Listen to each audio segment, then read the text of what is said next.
Well, this is the cylinder off that CO72. Now, you know, he said he couldn't get compression in one cylinder. And he tore it apart. And here what had happened, the clip for the piston pin, actually both of them are out, which is a little odd. But that allows, you know, the piston pin to start rubbing on the cylinder.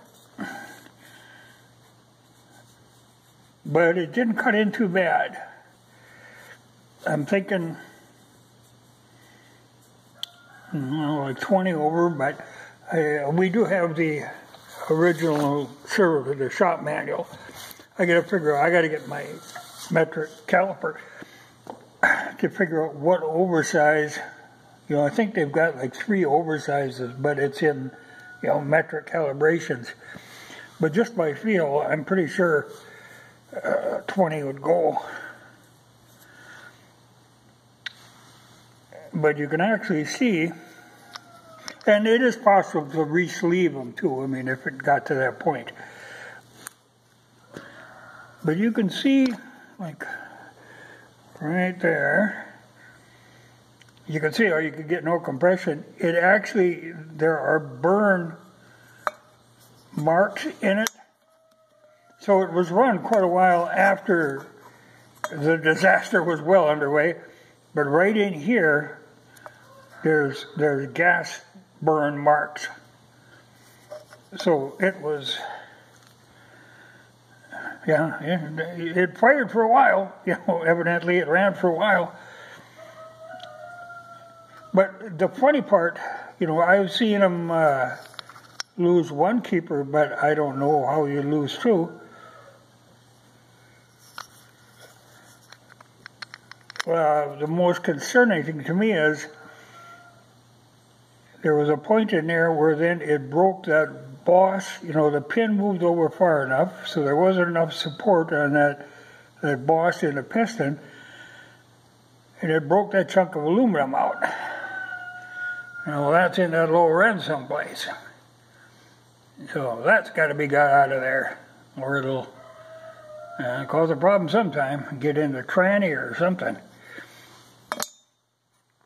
But it's repairable, and we got a guy who can bore it out. But now we've got to deal with metrics. But I've got some metric gear at home to measure that, and that's all I have to do, because that having to convert all the time doesn't really work. But I got to figure out. I'm sure in this book someplace it says the different oversizes, the measurement of them. But the cylinder itself, you know, like I said, that's repairable. Yeah, right down there is the worst of it. You know, flaked a little. You know, she might take a 20. But this could have been a lot bigger disaster. And, you know, actually went into the bike thinking, okay, even if the motor is complete trash, you know, still the parts are worth it. But like I say, this is not that big of a job, and not that expensive a job, so it's worth repairing it. And there are plenty of pistons available, both on eBay, a lot of new old stock ones for this, and also Weisco, I'm sure, makes pistons that fit this. But, you know, that whole thing with the, you know, these are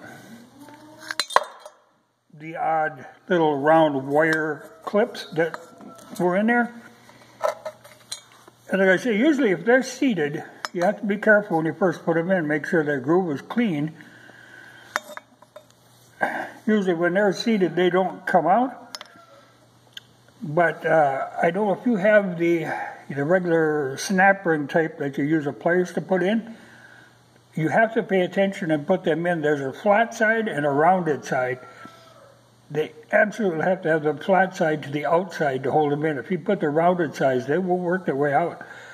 I actually had a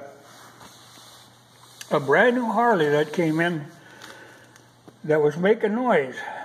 You know, when you rev it up, you'd get a kind of a knocking noise. And it had very few miles on it. We ended up taking the cylinder off, and here the piston clip was not in there. It was gone altogether. But it had gouged a pretty good groove in the side of the cylinder.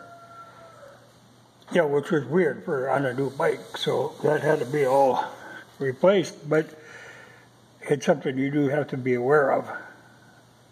You know, they have to be in there, and they have to be in there right. You know, it's one of the things you double check. But I don't know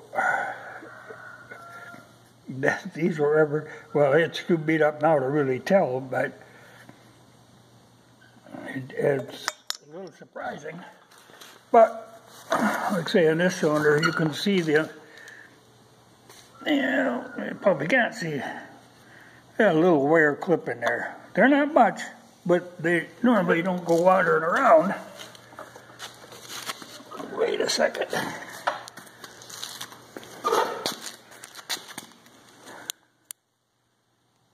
That's interesting. Oh yeah, I was thinking it wasn't in there, but there actually is one in there. It just doesn't show very well, but I can see the one end of it. But yeah, they cause a great deal of havoc when they come out of there. But we will, you know, if we have to go 20 over on the one cylinder, we'll go 20 over on the other and replace both pistons. Though, you know, this piston itself looks good. This one is a little tough. Actually, I've never seen one this tough without completely coming undone. And throwing a rod through the case. So, you know, in a way, lucky. But I'll have to go get my measuring tools and figure out oversizes.